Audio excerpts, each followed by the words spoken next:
Yes! A couple of months ago, I tried to make a homemade burrata. I thought that it would be pretty easy considering all of the YouTubers that I saw making mozzarella. I was wrong.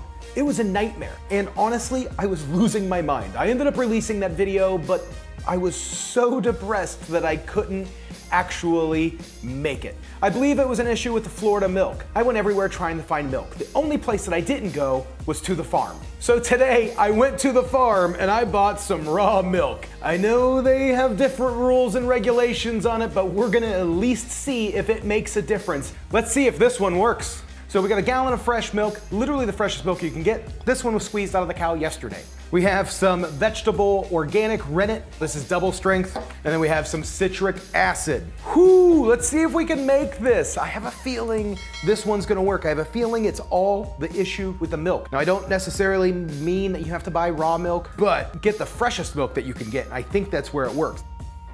Okay, so this is supposed to be a half-an-hour recipe, a 30-minute mozzarella. So I'm gonna time myself and see. It is 4:11 right now. Let's see if we can get this done by 4:41. Ooh, I don't know if this is gonna happen or not. Okay, so first thing that we need is a cup of spring water.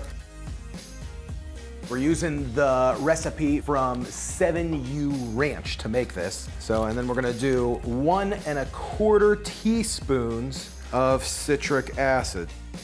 Drop that water down in there. Let's dissolve the citric acid. Now in her video, she pours off the cream. I don't see any cream on this milk. It's just all kind of milk. So I'm just gonna dump this in, and she does fast and very, very vigorous stir. I know in previous attempts when I've made this, it almost always curdled right off the bat. So I feel like we're in good shape. And the only thing I'm doing here is I'm stirring really well to make sure that the acidity level is even all the way throughout all of the milk.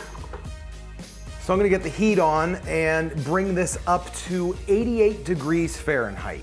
If you didn't get a chance to watch the last attempt when I did this, it was pretty funny. It was making burrata, making a mozzarella was the documentary that I filmed for it. It was very nerve-wracking, and especially since I do see a lot of these other YouTubers claiming that they're making the easiest mozzarella, when in fact you could follow the directions exactly how they say, and it might not work simply because your milk isn't right. I've talked to quite a few other people that said that they had to go to a farm to get milk to make mozzarella in Orlando, Florida.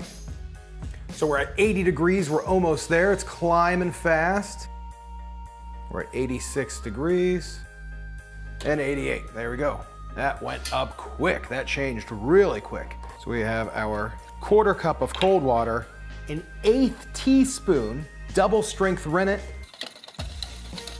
and then we're now gonna pour this in, mixing slow and steady. So we wanna make sure that this gets in there and mixes completely around. And now we wait. We're not gonna disturb this for about 10 minutes. That's all it supposedly takes to turn this into a curd. Fingers crossed this sets up. I have a good feeling about it. I have a really good feeling. Okay, so it's been about 10 minutes, about 11 minutes actually. So I'm gonna see if we can cut the curd, if we can actually first get a clean break. Wow. Yes! Yes, yes, yes, yes, yes, yes, yes, yes, yeah! Okay, so I haven't had a clean break in any of these videos yet. This is amazing. We're at 4:45. It's been 30 minutes. Not gonna be a 30-minute recipe. Might have taken me a little while to get it up to 88 degrees. I was going slow. I was just being really careful. So to cut the curd, we're just gonna do straight lines. We're gonna make 1-inch cubes. We're gonna go all the way down to the bottom, cut straight across. That looks pretty good. Okay, so I'm gonna slowly kind of stir this curd, kind of move it around. Wow, that just looks so great. Oh, I'm so happy about that. Okay, so I'm going to go ahead and put the thermometer back in, and we're gonna slowly heat this up to 110 degrees. And very slowly, we're gonna heat that up. That's gonna release the whey from these big curds.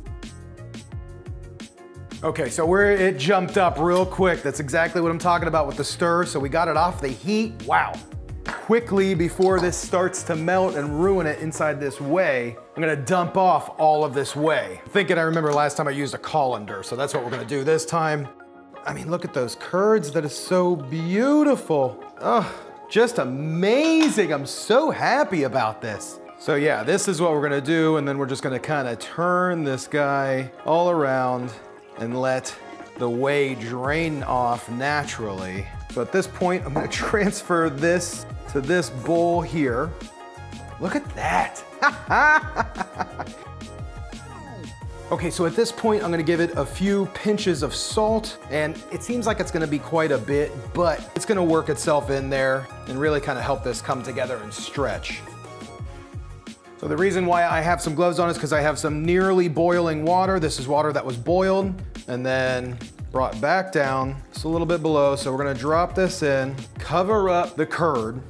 I'm gonna use a wooden spoon to kind of gather it all together, and hopefully we can get a nice stretch, and we'll continue to stretch this until it's a nice, solid piece of silky smooth mozzarella. Now, I've seen a few different methods that use like a microwave method. I think this is a heck of a lot better. Look at this cheese pool. Heck yeah. Look at this, beautiful. Oh, I'm so happy about that.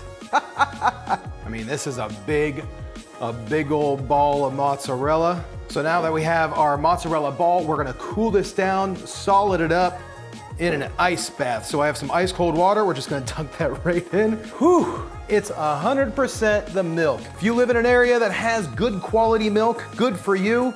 If you don't, then you have to go to the farm to buy your milk. This guy has cooled off and it's an ice bath for just a few minutes. I think it's good to go. I mean, look at that. Look at how beautiful that is. Let's give this a slice. I mean, honestly, I could have formed this into 2 mozzarella balls, made it a little bit easier, but you know what? Here it is, the mozzarella. I mean, it's just beautiful. Oh my. Oh, that's wonderful. Incredible. I'm in love. It's milky and creamy. That is just so good. I mean, just look at that. Look at that. Well, that's it. That's the homemade mozzarella. I did it. I finally did it. This isn't burrata, but you know what? All we had to do was stuff it. I showed you guys how to make a quick burrata. If you didn't get the chance to see that video, make sure you go over. It's pretty funny. It's not like one of my normal ones, but this is a success. This is 30-minute-ish mozzarella, and I am pretty happy about it. Wonderful. The people over here on this side, those are the people that support me over at patreon.com/SauceStache. Those guys are the Sauce Squad. Thanks for supporting me, Sauce Squad. You make me keep going. I appreciate you. I appreciate you. I see you. Thank you, guys.